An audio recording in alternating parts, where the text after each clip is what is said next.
في 18 سبتمبر سنة 1996 في كوريا الجنوبية 11 راجل قاعدين على منحدر صخري في جبال تايباك، ايديهم متربطة ورا ظهرهم واحد ورا التاني. كوماندرز كوري الشمالي بيقف ورا كل واحد وبيضربوا برصاصة في مؤخرة دماغه بمسدس. 11 طلقة، 11 جثة تقع على الأرض وسط إبر الصنوبر. بس دول مش أعداء، دول زمايله، نفس الطاقم، نفس الغواصة، بينفذوا أوامر نفس القائد. وعلى بعد 15 متر راجل رقم 12 واقف مستخبي ورا جذع شجرة، اسمه لي كوانج سو، سواق الغواصة من فئة سانغو اللي دلوقتي بتولع على شعاب صخرية قدام ساحل كوريا الجنوبية. السبب الوحيد انه لسه عايش انه لسه يقدر يشيل مؤن، اول ما يبقى ملوش لازمة هيكون هو اللي بعدهم. 26 راجل بدأوا المهمة دي، 40,000 جندي كوري جنوبي فضلوا يطاردوهم لمدة 49 يوم، كلهم ماتوا ما عدا لي. بس نجاته كان تمنها خيانة أصعب نظام في العالم، وهو عارف ان عيلته ممكن تتبعت لمعسكر اعتقال مفيش حد بيرجع منه، ومع كده سلم نفسه. فازاي واحد يتكسر بعد 14 سنة غسيل دماغ؟ وايه اسمه؟ وايه التمن؟ القصة بدأت سنة 1982 لما رجال أمن الدولة راحوا مزرعة في ريف مقاطعة شمال هاميونغ وخدوا طفل عنده 10 سنين، لي كوانج سو. أهله ما اتخدش رأيهم، بس اتقال لهم إنه هيخدم الوطن، مفيش استئناف، مفيش ميعاد يرجع فيه، مفيش حتى عنوان يبعتوا عليه جواب. الواد مشي والبيت فضل زي ما هو، وعمره ما شاف أهله تاني. خلال 14 سنة الجيش الشعبي الكوري اتعاد تشكيله من الصفر. التدريب كان هدفه يمسح الإنسان اللي جواه ويستبدله بوظيفة. كان بيجري في الجبال شايل أوزان لحد ضوافر رجليه ما تقع. حفظ أيديولوجية كيم إل سونغ لدرجة يقدر يقولها وهو نايم. والمدربين كانوا بيضربوا أي حد يتردد حتى في تدريبات الرماية الحية. واحد من المتدربين اتأخر لحظة صغيرة أثناء تدريبه على استخدام الحربة، دم معاقبته بعنف لدرجة إن عظمة الترقوة بتاعته اتكسرت، اللي هي عظمة الكتف الأمامية. الفكرة كانت بسيطة، القلم يمسح الشك. لما بقى في سلاح الغواصات كان يقدر يحبس نفسه تحت المية أكتر من 4 دقايق، يحدد اتجاهه بالنجوم ويفك سلاح وهو مغمض. بس ما كانش يقدر يختار مراته، الحزب هو اللي اختارها، وابنه اتولد سنة 1993. شاله مرة واحدة بس وبعدين سافر تدريب وما شافوش تاني غير بعد 3 سنين، والطفل ساعتها ما كانش يعرف. سنة 1996 لي بقى من أمهر السواقين في الأسطول السري، واتكلف بمهمة مع وحدة تسلل بحرية، غواصة صغيرة جدا مصممة تنزل قوات خاصة وتختفي. مفيش خطة رجوع، مفيش بديل، مفيش قصة تغطية لو حصلت مشكلة. الإجابة على أي فشل كانت موجودة في سلاح كل واحد. لو المهمة فشلت تموت، مش احتمال، ده أمر. يوم 15 سبتمبر العملية بدأت بنجاح. نزلوا فريق الكوماندرز على الساحل واختفوا في الجبال عشان يجمعوا معلومات، والغواصة فضلت مستنية في البحر. تطلع بالليل بس. يومين عدوا من غير مشاكل لحد ما الجو اتقلب، وفي مساء 17 سبتمبر عاصفة بدأت تضرب الساحل، ومن هنا كل حاجة بدأت تنهار. لي حاول يسيطر على الدقة، بس الغواصة سانغو كانت غطسة أقل من 4 متر وبتتحرك في البحر الهائج كأنها بانيو صغير. كل موجة كانت بتزقها ناحية الشاطئ. لي كان بينادي العمق ومسؤول السونار بيرد عليه، بس ولا رقم فيهم كان مطابق للخرائط. حوالي الساعة 9 بالليل جسم الغواصة خبط في صخرة جرانيت تحت المية على بعد 20 متر من شاطئ. الصدمة بوظت خزان توازن قدام، وكمان كسرت عمود المروحة. المية بدأت تدخل بسرعة جوه، الموتور الديزل وقف، وفي ثواني الغواصة اللي المفروض ترجعهم بقت تابوت حديد محشور على صخرة. لمدة 3 ساعات حاولوا بكل الطرق، شغلوا الطلمبات لحد ما سخنت وباظت، ربطوا الغواصة بالصخور وحاولوا يزقوها مع المد، مفيش فايدة، كانت متثبتة. عند نص الليل القبطان تشونغ قائد المهمة قرر تدمير الغواصة، حرق الكتب السرية والخرائط وتركها. حطوا شحنات حارقة وجريوا على قوارب مطاطية، ووصلوا للشاطئ شايلين سلاحهم وشوية أكل والهدوم اللي عليهم. وراهم الغواصة بتتحرق من جوه بنار برتقالية. الساعة 1:30 بعد نص الليل يوم 18 سبتمبر سواق تاكسي اسمه لي غوان هو شاف جسم بيولع في المية ورجالة واقفة على الشاطئ. موقفش، كمل لحد أقرب مدينة وكلم الشرطة من تليفون عمومي وهو مرعوب. المكالمة دي أنهت المهمة. الساعة 2 بالليل الخبر وصل للقيادة العسكرية، ومع الفجر كوريا الجنوبية بدأت أكبر حملة مطاردة في تاريخها. أكتر من 40,000 جندي نزلوا الجبال حوالين جانغون، هليكوبتر بتمسح المنطقة، بحرية قافلة الساحل، كلاب بتتبع الأثر، وحواجز على كل الطرق. 26 عنصر كور الشمالي بقوا محبوسين ورا خطوط العدو من غير خطة رجوع ولا إمدادات، والمسافة للحدود حوالي 80 ميل وسط جبال صعبة جدا. نفس اليوم قائد الكوماندرز قرر يقسمهم، 13 من القوات الخاصة الأقوى يكملوا بسرعة ناحية الشمال، والباقي طاقم الغواصة ومنهم ليه يبقوا دعم يشيلوا الأكل والذخيرة. الحساب كان واضح وقاسي، الطاقم موجود بس عشان يخلي الكوماندرز يعيشوا، وبعد كده ملهمش لازمة. ليه فهم ده، شال شنطة رز وذخيرة ومشي وراهم.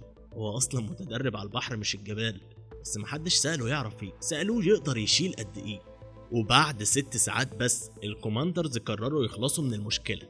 الليل نزل يوم 18 سبتمبر، 26 راجل بيتحركوا في غابة صنوبر كثيفة، صوت الهليكوبتر فوقهم وكشافات بتمسح الجبال. الأرض كانت صعبة جدا، جبال شبه عمودية، مفيش طرق. ليه مش متعود على النوع ده من التضاريس. بعد شوية الفريق اتفرق، 5 من طاقم الغواصة ما قدروش يلحقوا، وقعوا وبطئوا الحركة. القائد وقف المجموعة واتكلم مع الضباط دقيقة أو 2، مفيش نقاش، مجرد هز راس، وبعدها لف وقال إن أضعف 11 واحد هيقف، مش عشان يرتاحوا، عشان يتقتلوا. ليه ما كانش منهم، بس عشان لسه يقدر يشيل، مش عشان شجاع ولا مخلص، عشان نافع. ليه قعد مستخبي وشاف زمايله بيتاخدوا المكان فاضي، لابسين هدوم مدنية شكلهم طلب الجامعة، بعضهم صغير في السن، كلهم كانوا زمايله. دلوقتي قاعدين على أرض غريبة ومحدش هيعرف مكانهم. صفوهم قدام صخرة، واللي هيضربوا النار هما نفس الناس اللي كانوا نايمين جنبهم في الغواصة. مفيش حكم ولا كلام رسمي، بس جملة بسيطة إنهم ضعاف وبطاء. واحد منهم قال حاجة بس محدش رد. الرصاص جه بسرعة من مسافة قريبة في دماغهم. القبطان نفسه مات وظابط كبير كمان، جثثهم وقعت على الأرض، محدش غمض عينه ولا أخد أي حاجة. بعد نص دقيقة صمت، اتحركوا كأن حاجة ما حصلتش. ليه حس إن الأرض بتميل، كل اللي اتعلموا عن الشرف والطاعة اتغير. الناس دي كانت مطيعة ومخلصة بجد، ونهايتهم كانت رصاصة من أصحابهم عشان ماشيين ببطء. النظام ما كانش بيقدر الولاء، كان بيقدر الفايدة. أول ما تبقى عيب يبقى لازم تتشال. المجموعة كملت، 11 أقل كأنهم ما كانوش موجودين أساسا. ليه كان ماشي وساكت وشايل ذخيرة مش بتاعته، محدش اتكلم ولا بص ورا. ايده كانت بتترعش وكان بيقنع نفسه انه من البرد، بس الحقيقة ان فكرة واحدة علقت في دماغه، لو وقع او اتأخر شوية هيبقى هو التاني. نجاته مش انقاذ، دي مجرد تأجيل. الكوماندرز قتلوا طاقمهم عشان يسرعوا، ودوره ممكن يجي في اي لحظة، بس شبكة المطاردة الكورية الجنوبية كانت بتضايق عليهم ساعة ورا ساعة، واللي ضغطوا الزناد كانوا لسه فاكرين ان السرعة ممكن تنقذهم، بس الحقيقة ان حتى السرعة ما نفعتهمش. لمدة 49 يوم اللي فضلوا عايشين حاولوا يمشوا لحد كوريا الشمالية، قطعوا حوالي 80 ميل في أصعب جبال في شبه الجزيرة، صخور حادة وديان عميقة وسلاسل جبلية مليانة جنود. كانوا بيمشوا بالليل بس ويستخبوا بالنهار في كهوف تلج أو مناجم مهجورة. وفي أكتوبر الجو بقى تحت الصفر حرفيا. الأكل خلص في أول أسبوع، أكلوا لحاء الشجر وضفادع نية وأي حاجة حرفيا يلاقوها. والجيش الكوري الجنوبي صرف حوالي 200 مليون دولار على المطاردة دي. الجنود فتشوا كل بيت وكل طريق وكل كهف، و13 مدني وجندي ماتوا خلال المطاردة، بعضهم في اشتباكات وبعضهم اتصابوا في وسط النار. الكوماندرز ماتوا زي ما اتدربوا، 2 فجروا نفسهم لما القوات قربت، 3 هجموا على نقطة تفتيش واتقتلوا، والباقي اختفوا في الغابة واتلاقوا بعد أسابيع متجمدين وماسكين سلاحهم. ولا واحد فكر يستسلم، لأن العقيدة كانت واضحة، الأسر يعني تعذيب وفضيحة لعيلتك، والموت أسهل. بس اليوميات اللي اتلاقت حكت حاجة تانية خالص. الجنود لقوا كراسات مكتوبة بخط إيديهم فيها تفاصيل عن خوفهم وجوعهم. في ليلة برد دخلوا مكان تزلج فاضي وقعدوا يلعبوا فيديو جيم جنب الدفاية. واحد كان مخبي شوكولاتة وبيقسمها حتت صغيرة، وكتب لما خلصها كأنه فقد حاجة غالية. حتى حفروا حروف زمايلهم ال11 اللي اتقتلوا على خشب كنوع من الذكرى. كانوا شباب عاديين مرعوبين، مش آلات زي ما اتقال لهم، بس برضه قتلوا 3 مدنيين بالغلط عشان ما يفضحوهمش، وكتبوا الموضوع كأنه إجراء عادي من غير أي ندم. ليه كان بيشوف المجموعة بتقل يوم ورا يوم، كل شوية اشتباك وجثة، لحد ما في الآخر بقى لوحده، جعان ومتجمد وبيعرج وماشي بعكاز من غصن شجرة، معاه رصاص قليل جدا وماكلش كويس بقاله شهر. كل ليلة بيمشي ناحية الشمال مسترشد بالنجوم، كل يوم يكتشف ان الحدود لسه بعيدة جدا. كان بيسمع اصوات الجنود والكلاب واجهزة اللاسلكي من بعيد، وكان قدامه 3 اختيارات: يقاتل ويموت، او ينتحر زي ما اتعلم، او يعمل الحاجة الوحيدة اللي اتقاله انها اسوأ من الموت، يستسلم. ليه ما كانش ضعيف؟ لأنه لو ضعيف ما كانش عايش 49 يوم في الظروف دي. الفرق إنه قدر يفكر ويغير رأيه، شاف ناس تتقتل عشان تعبت، وشاف ناس تختار تموت بإيديها، وفهم إن النظام بيستهلك أي حد. وفي لحظة سأل نفسه سؤال ممنوع، يمكن القاعدة نفسها غلط، الإجابة دي كانت هتكلفه كل حاجة، لكن اللي فاضله كان جسمه ونبضه بس.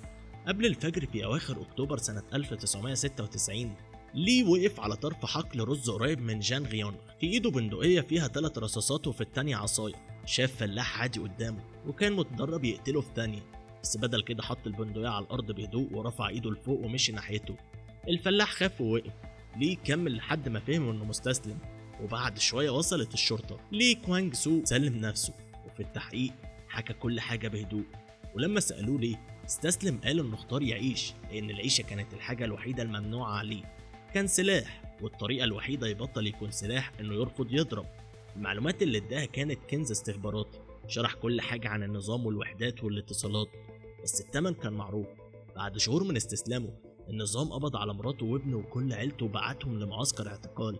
ليه كان عارف ان ده هيحصل، ومع كده استسلم برضه. كوريا الجنوبية ادت لليه حق اللجوء وادته هوية جديدة، لكن مخابرات كوريا الشمالية حطته على قائمة اغتيالات دايما. عاش سنين طويلة تحت حماية ومراقبة مستمرة، ورغم كده رفض يختفي. اشتغل مدرب في البحرية الكورية الجنوبية، وبدأ يعلمهم تكتيكات وأساليب تسلل الأسطول الشمالي ونقاط ضعفه. استخدم نفس المهارات اللي النظام دربه عليها لمدة 14 سنة كسلاح ضد بيونج يانج. في مارس 2010 لما السفينة الحربية الكورية الجنوبية غرقت بتوربيط ومات 46 بحار، ليه كان من أوائل الخبراء اللي اتطلبوا، وشهادته أكدت إن غواصة شمال كوريا هي اللي أطلقت الضربة. هو كان عارف زوايا الاقتراب وأعماق الإطلاق وخطوط الهروب لأنه اتدرب عليها بنفسه قبل كده.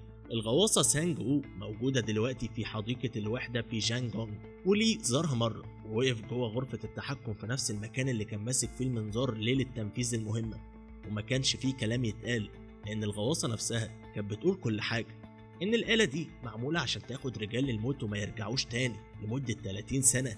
لي كوانج سو عاش بحمل تقيل ما ينفعش أي ورق لجوء يشيله. خسر أهله وهو عنده 10 سنين، خسر مراته وابنه وهو عنده 30 سنة، خسر كل زمايله. 11 واحد اتعدموا والباقي ماتوا بالرصاص.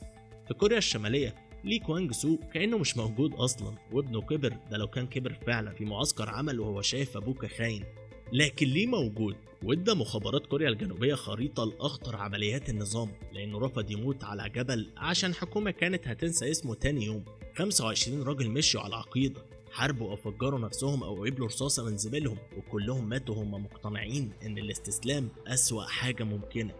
لكن ليه بص على الفكرة دي وشافها جنب 11 جثة مرمية على الأرض، قرر إنها كذبة، واختار الحاجة اللي اتدرب عمره كله إنه ما يعملهاش، اختار يفضل عايش. وبكده بقى الحاجة الوحيدة اللي النظام ما قدرش يقتلها ولا يمسحها ولا يسامحها، شاهد حي.